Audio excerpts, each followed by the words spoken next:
Hello, everyone, and thanks for joining in. This is The Middle. My name is Gary Eelman. And I'm John Beradino. And today we're going to be discussing toxic masculinity. And this is a term that bothers me, and that's partly why we're doing this. This has been a term that's been around for actually many years. It seems to be getting used more and more. I'm concerned about young boys growing up and associating the word toxic with their masculinity. Masculinity comes from a Latin word that just means male, very simply.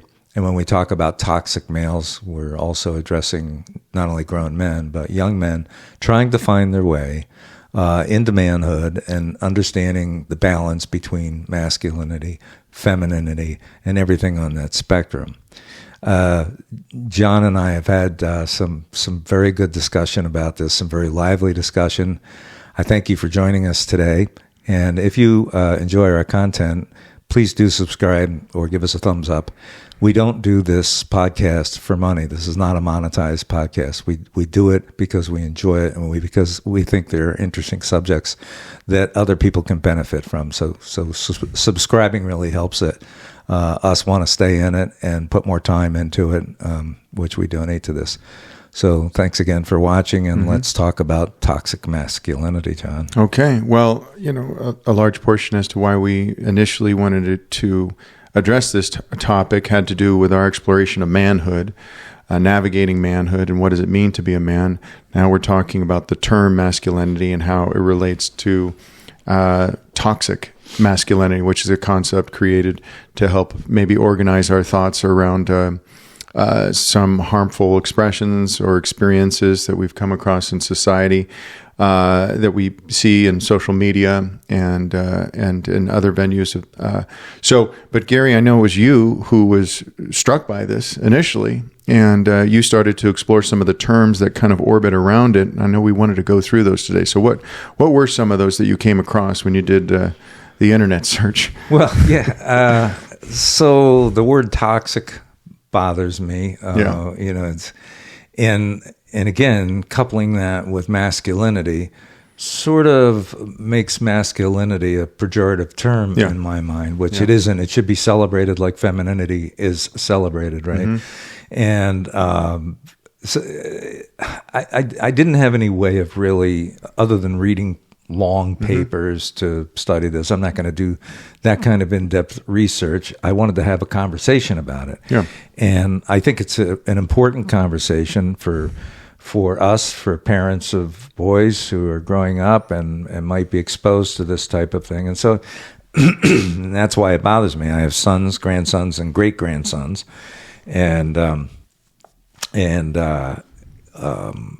It just was a word that I wanted to get more information on, a term that I wanted to get more information on, and understand what impact it may have. So I did a Google search for all words. I read some articles when it all started and why people refer to it as toxic masculinity. And I get it. I mean, there are bad behaviors in men, and young men and older men, where they're misogynistic, where they're aggressive. Yeah. I can see you're dying to say something. So well, I just say, we're punished. I think the notion of being punished for your masculinity, the tendency to pathologize masculinity. Yeah. It obscures healthy masculinity. Where's the conversation around what masculinity is? So all of this, in some respects, because that term and concept is there, it interferes, I think, with our capacity to really uncover what the values are around healthy masculinity, or just masculinity in general. What does it mean? Right. But I know we're gonna dive into some of these terms here, because we do want to start to understand, okay, well, what's on the surface? And if you do a random Google search, or if you explore it out there somewhere on social media, what is it going to come up with? What's going to come up? Yeah. So, I guess I have a hard time taking all of these terms, and I'm not saying in any way, hey, look, this is what toxic masculinity is. I'm just saying these from are the layperson's perspective. Perspective. These are the terms that are associated with it, at least as far as the internet is concerned. Yes. So things like sexual aggression, Mm-hmm. I mean, I've never I actually have never met a person that I knew to be sexually aggressive. It's a repulsive thing to me, Mm-hmm. and I don't understand how any man could be sexually aggressive. I don't understand how any woman could be sexually aggressive, for that matter. But again, this gets thrown in. I would call that something very different. I would say that, well, there is a pathology for that, or there is a diagnosis for that. Somebody who Yes. is. It would, yeah. It would go into some type of mental illness, psychobiological problems, neurochemical, disorder, whatever that might be. That would give us an indication that we're moving more into the realm of mental illness. So why is that? Why is that associated with? But I mean, don't answer that. But I'll give you a couple more terms. Aggression in general and stuff like that. Here's one: emotional repression.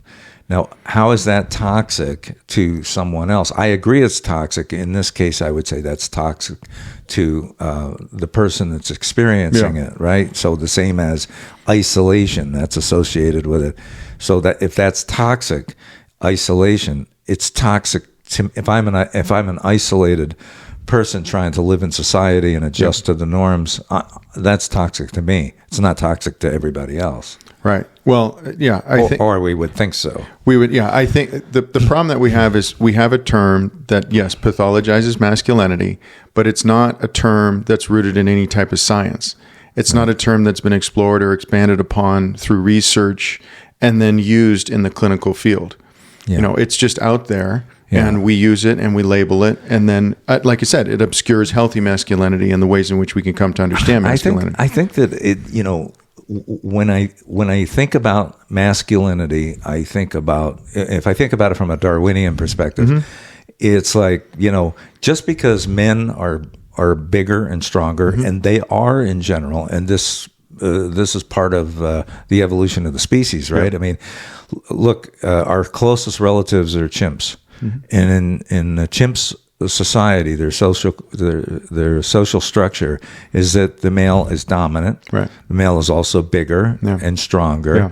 And this has a lot to do, there's all these things that we know about the sexual aspects of that, and them making sure that their genes are passed on. They don't know what they're doing, obviously. Yeah. They don't know that a female chimp has had her feelings hurt. We've evolved beyond that, and we can understand it. So we're supposed to be civilized. But certain things, such as our size and the fact that we play football and that we go to war, I'm not advocating war. I will advocate for football.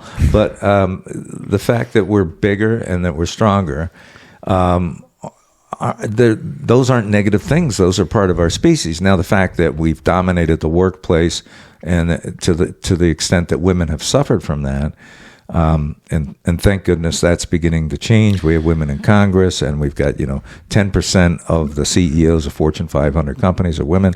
So we have a long way to go to have equal rights between men and women. Yeah. But getting back to this toxic masculinity, there are just terms that I think are carelessly thrown about, much to the possible detriment of young boys growing into men. Yes, and I agree. I agree in that regard, primarily because you're having, let's say, adolescent boys going through high school, maybe college and things like this.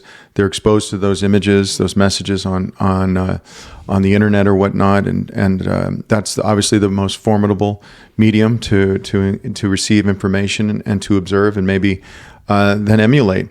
But I think what ends up happening here is because there aren't healthy role models, or at least a substantive amount of healthy role models that they can use and utilize to apply for how they can demonstrate healthy masculinity, then perhaps the whatever elements of toxic masculinity that we're talking about fill that void. Not in terms of their actions, although objectification of women and some of these other scenarios where, yes, that might be visible in certain segments of society. I know, working here, I encounter a lot of individuals from Boise State and whatnot, and I know, let's say, rape and these types of unfortunate scenarios occur, and then what ends up happening here is maybe certain men or young boys who are in fraternities and things like that can be labeled in certain ways because they're affiliated with something where maybe these atrocities occur, where a woman is assaulted and whatnot. But I think, from a clinical standpoint, it's important for us to try to understand where, if there is a boy or a young man who is suffering with the label itself, to try to unpack, okay, well, where might this come from? And that's, of course, try to understand that psychologically. Well, what's this all about, and why might that occur? I would probably posit that the exploitation of another person in any respect, we would see in a negative, not just a negative, but it could lead to a pathological point of view. And if you're actively encouraging, and there are figures out there online who actively encourage young men and boys to dominate women. One of the movies that came to mind, interestingly enough, as we were thinking about this, the movie Magnolia. Tom Cruise was in it. He plays a sex guru. And the term that he uses, he teaches all these kind of hapless, hopeless men how to manipulate women. And his term was respect the cock and tame the cunt. Oh my God. But this is pronounced in a way where he's this, again, a guru who's promoting these agendas and using it in the service of dominating the women, seducing and dominating the women, while also using psychological tactics to ensure that he is not harmed himself. But let me just stop you there and ask you a question. So, again, is this an example, in your opinion, of toxic masculinity, or is this just a narcissist? And we've already had an episode on that, and I'd love to get back into that at some point in time. But is this just a horribly narcissistic person who doesn't care about the feelings of women or anybody else for that matter? They're in it for themselves. I think the difference is that when you actively promote it and propagandize it, I think there's a difference. If there's a singular individual who demonstrates that, the corporate asshole who's, having sex with every, woman in the office, whatever that might be, or the young man who's starting out and just, uses Tinder to hook up with women, and that's all he does, and doesn't care about their feelings. That's one thing. I think it's different. And I mentioned his name is Frank Mackey, Tom Cruise in the movie. I think when you create an infrastructure around exploiting people through that, and you celebrate it, I think there's a difference. Is he celebrating masculinity? He's celebrating it in a way that exploits women.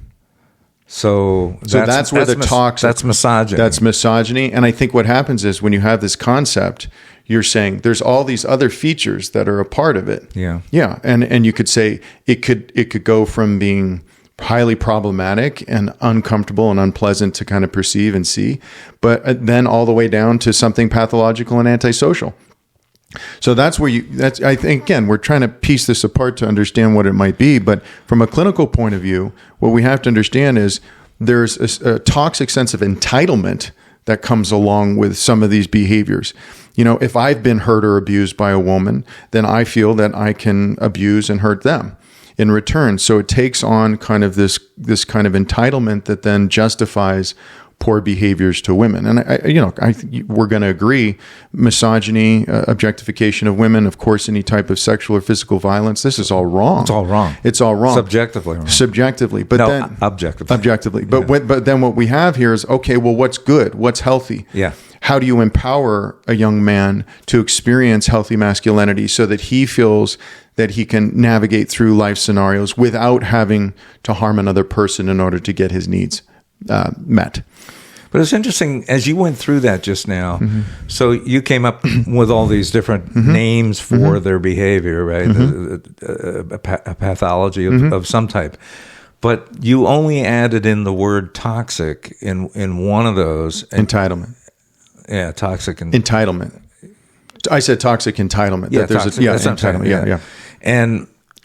But that was an adjective that you were using, not in a clinical way. No. I mean, there's nothing clinically. I'll bet there's not a diagnosis clinically in your, whatever you call it, the book. For toxic masculinity. Yeah. No.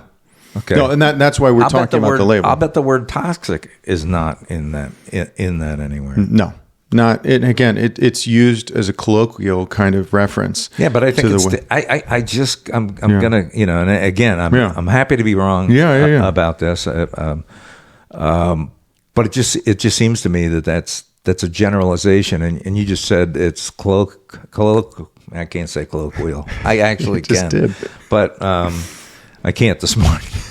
So, but yeah, but I'm concerned about that term spreading, as if it is something that would be something you could actually diagnose and say this is toxic masculinity, as opposed to it's a popular term to describe men that are acting out or misbehaving. Maybe they're not, maybe they're not.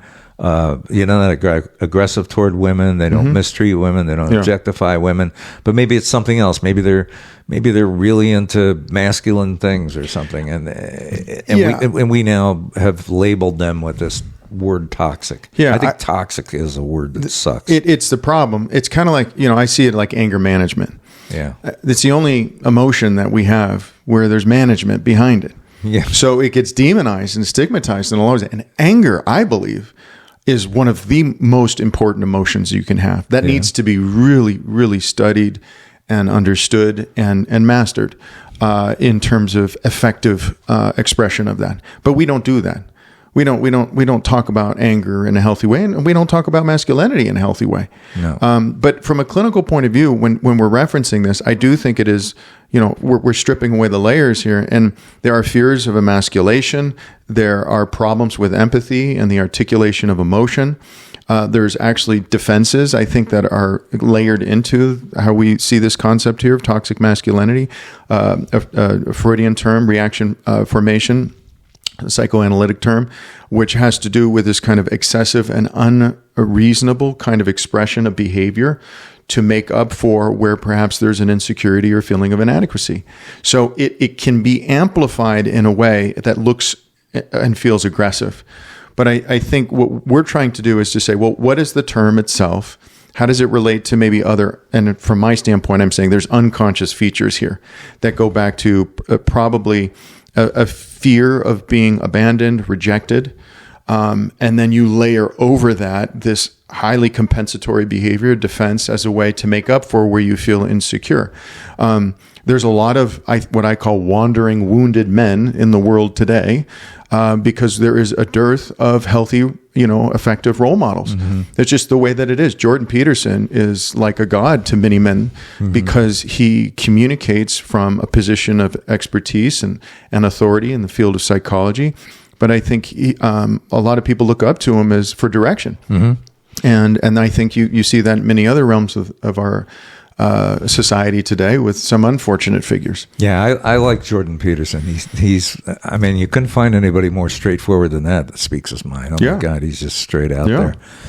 But and again, like I'm looking he's at controversial too. Well, he's certainly controversial. Yeah, especially with women. Any subject that's worth talking about is generally controversial. Yeah, but we wouldn't have this podcast. It's true. But and just to go back to him real quick here, because he initially got in trouble because of the pronoun issue at the college that he taught at in Canada. I know. So then it kept going, and then there's more kind of unfortunate kind of adversarial conversations. Well, he has very adversarial conversations. And the thing is, I don't agree with him on a lot of, but I like him because he's an interesting character. He's not afraid to engage, and he'll unpack things and give his opinion, and I appreciate that. So that doesn't mean I agree with everything he says. I'm crazy about Sam Harris. I think Sam Harris is one of the smartest people I've ever listened to, and I would love to hear him take this subject on, because he would take it, he would have a 2-hour long podcast, and absolutely he'd have 3 experts on, and they dig. Well, maybe he's watching. Oh, well, hopefully.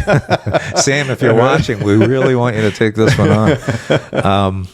But I don't agree with everything that Sam says either. So no. And look, not everyone's going to agree with what we're saying. We're going to have a position, and we're referencing it from our own personal experiences or what we know about it. Yeah. But the old Heraclitus line is dogs bark at what they don't understand, and people tend to be loudest with their opinions, especially because they're either making up for their ignorance about it, or they themselves have other underlying insecurities that they're trying to mask. There's another saying similar to that, which is when you're talking to somebody that's truly ignorant and there's just no point in it, it's you're barking at a barking dog. Yeah. And there's a lot of truth to that. So let's get back to this. So again, okay, I don't like the word toxic, and it offends me to associate it with masculinity. But I think what you're saying is there is such a thing, even if it's not in your book of diagnoses, and it's composed of a whole set of behaviors that we seem to have identified historically. And you and I know what they are. We know what people mean by toxic masculinity. But if you break it down, it seems to me that if you break down that word into the various components of it, you do find that a lot of what they're generalizing about now really aren't. I'll give you another one. Yeah. Chauvinism. Well, okay, chauvinism is maybe a component of toxic behavior, but it is. At the end of the day, you can be a chauvinist, but not express, or I should say, not be engaged in all of those other things that we associate. Here's one that really bothered me that's associated with the word is rape culture. Yeah. I'm like, what the hell is rape culture? Like, I think rape is horrible. It's abhorrent to me and most people in the world. And you would say, if you were to analyze psychologically a rapist, you would have all sorts of things to describe him. I don't think toxic masculinity or too much masculinity would be one of them. He's got some serious pathology. He's got some serious issues. Well, it's a crime. Yeah, I mean, you're angling towards criminal behavior. Yeah, right. Yeah, that's when we get into antisocial. But what generates that? Yeah, there you go. Antisocial behavior. Antisocial behavior. So he has some personality disorder that's on the scale of some other spectrum, right? Well, yeah. I mean, that's what I'm saying. We're getting into terms here. We're saying chauvinism. Okay, that's probably more of a social kind of term that we use in order to describe a man who perhaps happens to be, somewhat kind of puffed up or inflated with his point of view.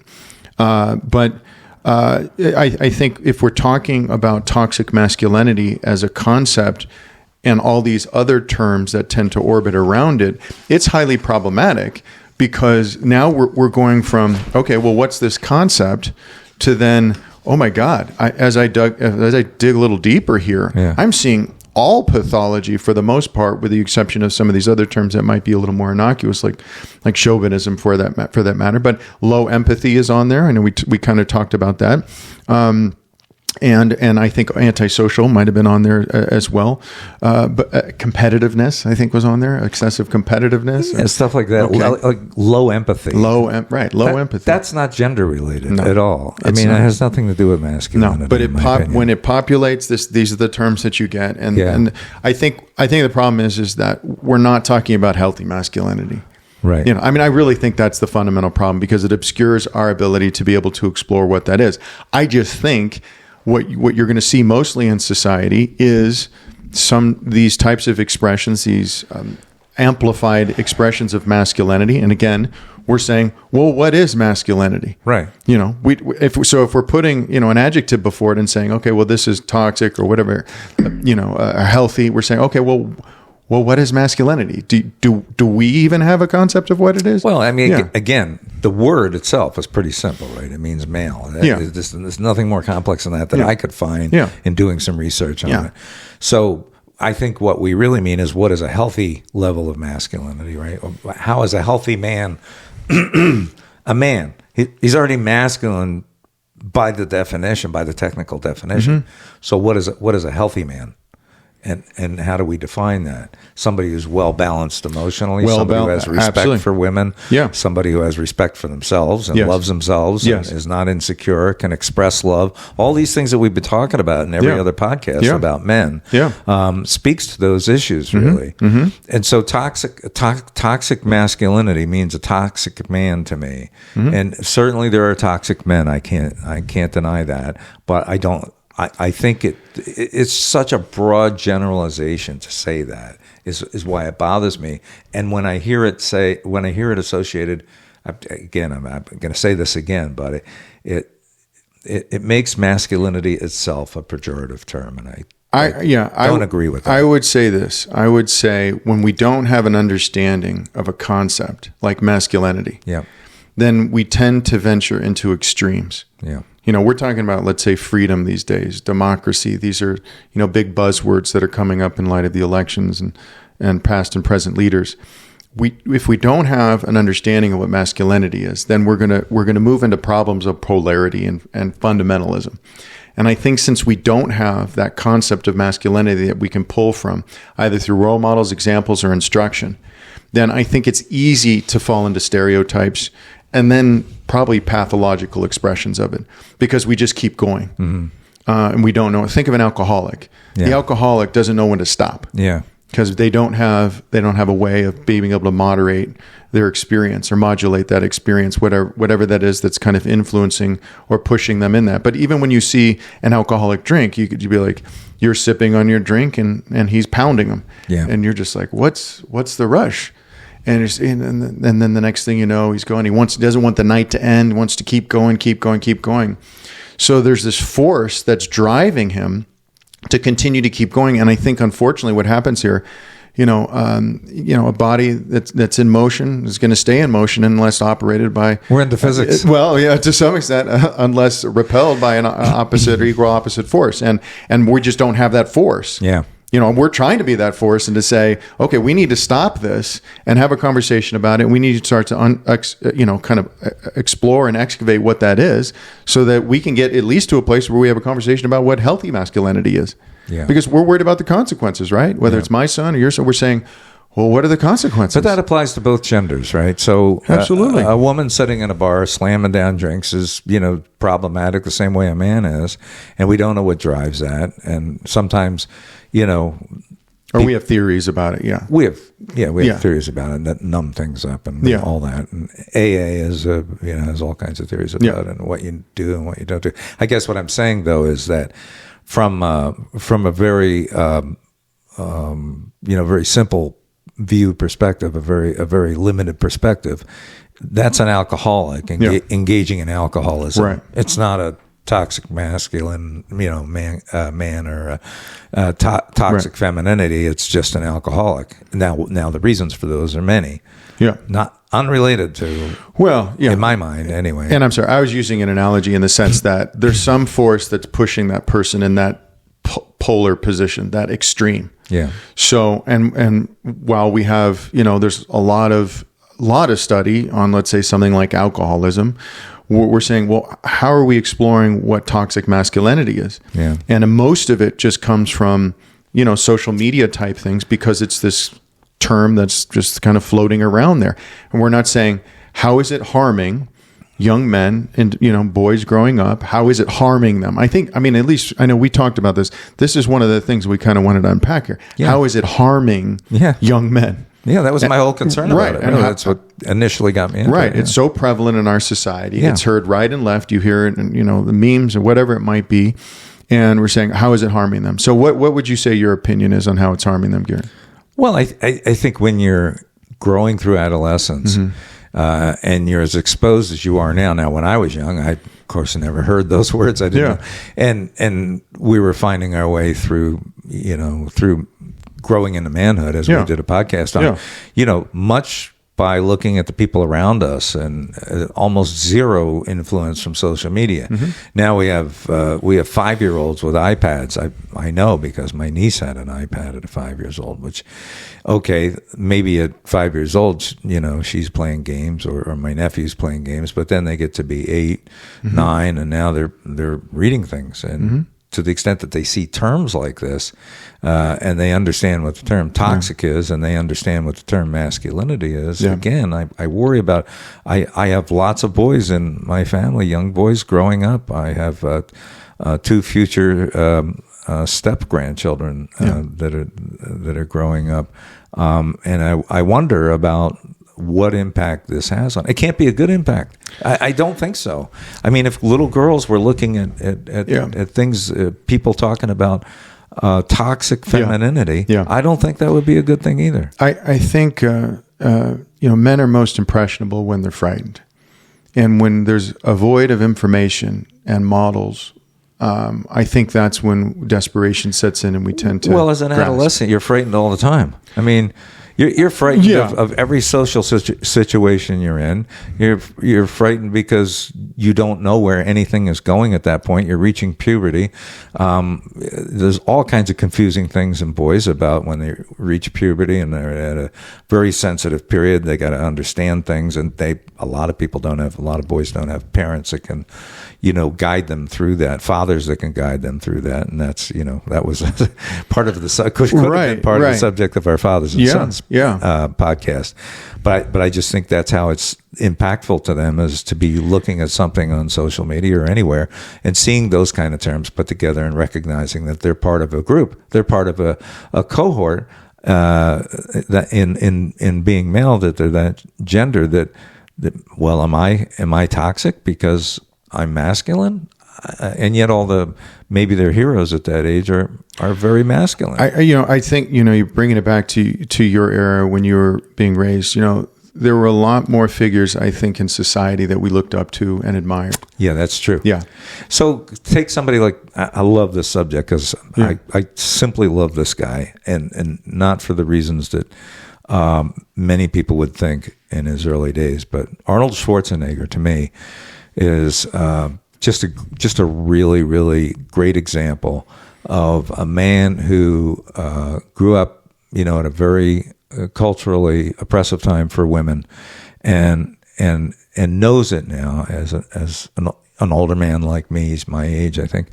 And there's a great special on HBO called Arnold, and where he acknowledges not only that his behavior, he says at one point, at that time, it was relatively acceptable. Yeah. But at the same time, he says, but that's all bullshit. Yeah. It was my responsibility. Yeah. And I screwed up. Yeah. And he lives up to that. But the good sides of Arnold is to me, that's inspiring for, unfortunately not so much for younger people because he's an old man now, is that this is a guy who came from a foreign country, succeeded at being, Mr. Universe and Mr. America, whatever, all the competitive things that he did in terms of bodybuilding, but then ended up being a successful actor and made tons of money and great movies. And then ultimately became the governor of California. And I think if Arnold Schwarzenegger were to run for president, now he can't because he's not a natural born citizen, but if he was and he would run for president right now, I think he'd win by a landslide, because again, most of the men that are in the age of probably 40 to 60, probably or older, probably see him as a good example of healthy masculinity, a man who's made mistakes but is in touch with those mistakes, has apologized for those. I'm not excusing any of that, and neither does he. But he's masculine. He's a man. He's got. He's strong. Yeah, I think a good portion of what helps to make him masculine is his ability to recognize his flaws and to apologize and acknowledge or make up for them in whatever way that he feels is appropriate. But I think there's, that recent poll came out, and if you saw this on the top presidents, you have Abraham Lincoln, who's profoundly empathic, profoundly in touch with his feelings, made a lot of difficult choices in his life and had a difficult relationship with his father, but obviously ascended to an incredible position and saved our country. And then the last one, of course, being the most notorious, who's running for office right now. And he thinks he's better than Lincoln. And he thinks, that's where we would say is we have someone who was willing to endure the painful challenges of the Civil War and the terrible empathic pain. If you saw pictures of Lincoln before and after. Yeah. And then someone who's completely disconnected from everyone and solipsistic. So the guy who's completely disconnected and is a malignant narcissist, isn't it the fact that he's a malignant narcissist? Isn't that the central issue as opposed to a toxic man? I mean, Yeah, I think that's the question, is that there's a pool of terms. For sure, but I think that's probably part of it is that it pulls from various terms that we use these days. Malignant narcissism is totally new. And I don't write that in my description when I'm referencing a diagnosis, but it's out there. It's a term that we reference. And I'm referencing Lincoln primarily as you are Schwarzenegger, because there's the capacity to acknowledge wrong or wrongdoing or flaws, and then to apologize and to seek redemption. Redemption is really strongly an emotion, or an experience within the American kind of iconography that we really look up to and appreciate. And I think that's what's missing if you're a part of any scenario where masculinity is polarized. And Arnold's a great example of redemption, because not only does he, but trust me, if he hadn't become the man, if he hadn't grown, and I imagine most men don't grow that much, from like age 40 on, they just don't change. But he has changed so radically to be able to look at himself. This is to me is the best part of this, is that he can look back and say, I was wrong. I'm fully accountable. And this is what he says in the special. And he says, I'm fully accountable for what I did, no one else. And people say to me, I'm a self-made man. And he said, that's all bullshit too. Nobody is a self-made man. I had tons and tons of help. Yeah.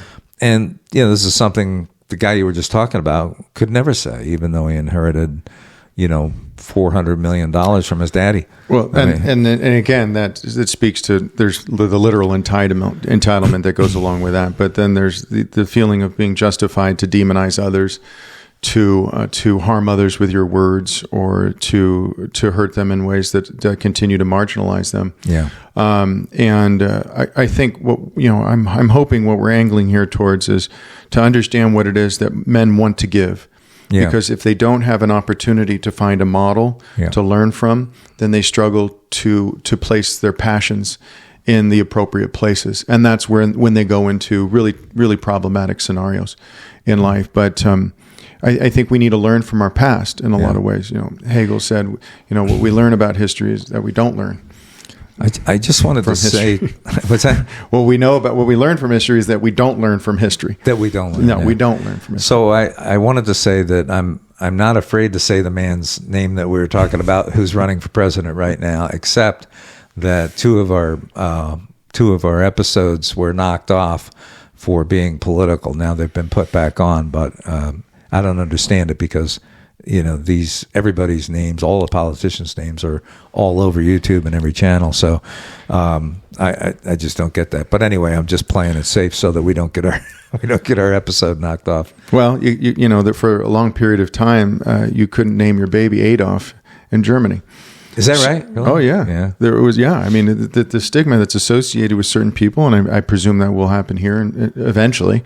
I think it's important for us to recognize. But again, I'm referencing this void here, and I want to go back to it because we're coming out of this generation, let's say with Obama, where there was a lot of political correctness. There's the LGBTQ, these scenarios and marginalized voices are starting to become more pronounced. Yeah. Well, guess what? Then there's pushback. Yeah. And then you start to say, I'm not going to and unfortunately, this is what happened with Peterson when it came to pronouns and at the school and things like this that he got into it with. It's unfortunate in a lot of ways, but we're saying, where's the room for dialogue, as opposed to going back into the controversial nature of the criticism and trying to win an argument. Where are we coming to a happy medium so that we can start to explore this with some civility and I think sincerity? Mm-hmm. But I think moving to a defensive position then puts us into polarities, and then that acrimony leads to hostility and aggression, and then I think a lot of unfortunate events. Yeah, at both ends of the spectrum there, talking about masculinity and femininity, I think a lot of men, well, I don't mean men, but certainly men also, but a lot of boys growing through that period that I was talking about before, some of them are just naturally more feminine, right? And some of them are just naturally more masculine. And, the ones that are going to have the easiest time are going to be in the middle, probably somewhere. or slightly to one side on the spectrum or the other. Yeah. The ones at the for boys anyway, the ones that are at the feminine end are going to have a hard time in school. I mean, they're going to they're going to have it rough. Well, yeah, I mean, and that this is part of it. Like, obviously, all this stuff that's come out with transgenders, and and then the bathrooms and all these other things, and I think these types of elements are going to come up, but it's going to go back to, I would assess healthy masculinity. One of the facets of it is the capacity to have a conversation with another person in a way where you could examine both sides. Sure. And then come away with some type of information that allows you to continue that dialogue. I definitely agree with that. I think that's the founding fathers did that. Yeah. That's why this was such a Herculean feat in regards to the American experiment. Yeah. But we don't have that anymore. With polarities. Would you say that's born of fear? I mean, again, bringing it back to school age kids who I worry about the most in this particular time in our society, I think that social media, even though I'm using it, it has wonderful things to offer our culture, but at the same time, it's a disaster in so many areas. And so, again, using this term, I just think we have to be really careful. And when I think about a boy going through school who may be a little bit to the feminine side, and then you've got these extreme masculine, I'll say, boys that are growing up with lots of testosterone, and they're aggressive toward a boy who's more toward the feminine side. This is really disconcerting to me. It really bothers me. But I have to say, I think that's, rather than being from toxicity or whatever you want to call it, I want to identify it for what it is. And I guess I would ask you, isn't that fear? Because it borders on hatred, and hatred is born of fear. And so this guy, this kid who's masculine, or the boys that are masculine, harass and are aggressive toward boys that are feminine, mostly because they're afraid of that. That's got to be I think the answer. Yeah, look, I mean, again, a lot of the bullying, if you were referencing bullying here in that regard, absolutely, yeah. You pull the hood back here and you look under the engine and you start to recognize that the boy who's acting out aggressively is depressed, or he's wounded in some ways, or he feels isolated or alone, or he has his own mental health problems, but he's acting that aggression as a way to manage it. So, misbehavior in adolescence, and this is where I think we don't do a very good job of addressing it in schools, is a lot of misbehavior is a way of displacing all of that hurt and woundedness. And it's difficult to kind of navigate through because, of course, some of the behaviors are flagrant. Yeah. But I think it affords us the opportunity to come back to conversations. And again, I don't know if they're having these conversations in high school and in college. So your point is, I think what you're saying is these same boys that act out like this, they're also suffering because there's a void in them somewhere. Yeah. They've got anxiety, or they have father issues, or whatever it is that's causing them to act out. Yes. I mean, and that's the unfortunate part of it. They're angry. Yeah, they're angry. Yeah, and but it's the aggression that's seen. Yeah. And that aggression then is displaced into unfortunate areas. Sometimes it's towards women. Yeah. But again, what we're kind of coming back to here is, what I'm hoping at least that we are, is what we're saying is, okay, well, what does this concept mean, and how is it harmful to kids and young boys these days? Yeah. And in what way can we get to a place where we start to examine what healthy masculinity is? So earlier, you said something that seemed to contradict what you just said. Yeah. Which was, excuse me, that anger is a really important thing. You think it's a really important thing to have. And then at the same time, we're talking about boys in this situation with anxiety and emotional problems, being displaced with anger, those issues, instead of dealing with the issues. So let me how is anger healthy? I'll discriminate between the two. Anger is a psychobiological instinctual experience. I don't complain if I have it. You have it. Okay. Yeah. If my dog dies, I have grief. I don't get to say, should I have grief? Oh. I don't get to question it. Right. It's instinctual. Yeah. There is anger. Yeah. Okay. Anger is an experience that occurs with unfairness, injustice, some imbalance of some kind, or incompetence, right. If whatever it is that I'm thinking of something specific that we talked about this morning. It could be that, whatever that might be, that brings up, that's there. Okay. Yeah. Then there's the expression of that. There's two elements of that. Yeah. What we tend to evaluate pretty much only is the expression of it and the result of it. Right. So when we tend to see it as an outburst, but there's many different expressions of anger that we don't talk about and reference. And I would say one of those expressions would be through the kind of this unfortunate toxic masculinity that it comes out through aggression as a way to manage fear.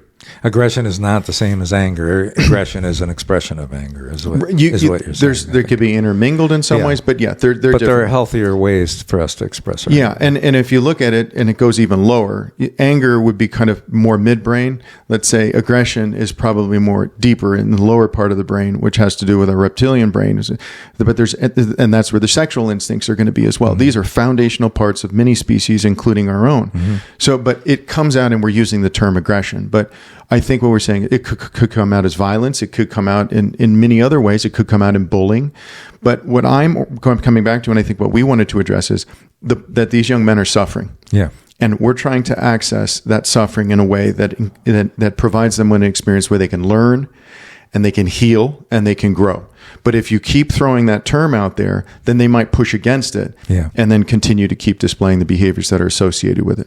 Yeah. As boys grow into men and they reach maturity, before they reach maturity completely, but in their teens when their testosterone is just raging through them, what I witnessed in school and I know still goes on today, and I've watched some programs on it, and I've read some about this, is that a lot of adolescents get very depressed. Boys get very depressed because the more masculine ones actually are the ones who get laid and, when they're old enough, and they're the one, or even just get a first date with a girl that a girl pay attention to will look at. It's still that same way. I mean, nothing has changed since I was in school. And I'm not saying this is everyone, but the majority, the good looking girls, every girl really, they're looking at the football players. They're looking at or some other aspect of them, but the attractiveness in terms of depth of who they are isn't there. And so a boy who is not your stereotypical masculine guy growing up, good looking, big, has good muscles. I mean, a lot of this is Darwinian based too, but they suffer. I mean, they suffer emotionally. They do. And if you're not a part of that experience, we call it maybe disciplined aggression. If it's on the football field or in other arenas, in hockey or some other sports, they even say that soccer, as we call it here in the States, is just kind of a sublimation of our aggressive instincts. Instead of fighting wars in Europe, they're playing soccer. Games, they play games. So that competitive element, is a fundamental part of our experience, as it is with women. Yeah. But we're saying, in what ways is it being communicated? This is going back to earlier, when it's exploitative. Yeah. Then we're getting into a realm where it becomes highly problematic. Yeah. And it's celebrated and propagandized and normalized. I think that's a big portion of the problem that we're talking about, Gary. It's normalized. Yeah, it's normalized. When it's normalized and celebrated, then we have a problem within our society. Yeah. Yeah, and I think that's one of the impactful parts of why we're talking about this. How old were you when you got your first date, John? My first date? Yeah. I mean, first girlfriend. 17? 17. Yeah, 17. Late bloomer. Yeah, it was my first girlfriend, I guess you'd say, around 17. Yeah. But I learned a lot from my dad. And I learned a lot from my mom. Fortunately, they were both educators and wanted to pass along examples and messages that enabled me to kind of to learn and then to also adapt. Yeah. But again, if the term continues to be thrown out there and we don't have an understanding of what masculinity is, or healthy masculinity, then we have a bigger problem in our, because this is from a societal point of view that we're talking about, right? Absolutely, that's all it is. And then how that shapes and influences our sons. Yeah, I wonder if other cultures around the world are dealing with the same things that we are in this regard. I don't know. I have no idea. But I mean, I wonder if somebody growing up in India, for example, deals with the same sort of issues about masculinity and bad behavior and what they call that. And it's a good question. I can't speak to other cultures, but I think because we are an analytical culture, philosophy is the bedrock of Western civilization from Greece and Rome, and I think we're still highly influenced by mentioning the founding fathers. So many of them were influenced by Greek and Roman philosophers. So I wish that would come back. Yeah. Philosophy is also the bedrock of psychology. Sure. We don't talk about that enough, though, as well. But I think, yes, I do other cultures discuss these types of things in the way that we do. Perhaps I don't think at the level in which we are. And we haven't given enough to this as well. Oh, my God. No, I mean, this is a deep subject. This is a deep subject, and we could probably continue to keep going. It's a pejorative and prejudicial term. Yep. And I think we're doing our best to try to unpack it so that we could explore, the inner dynamics of it. I guess for me, the end result of our conversation here this morning is that I do object to the term toxic masculinity, and I can't seem to help that. I can't deny that there is toxic behavior from men. Tons of it. I mean, all over the world, if you want to use that term. I just think that, and I don't know how this happens, you can't magically do it.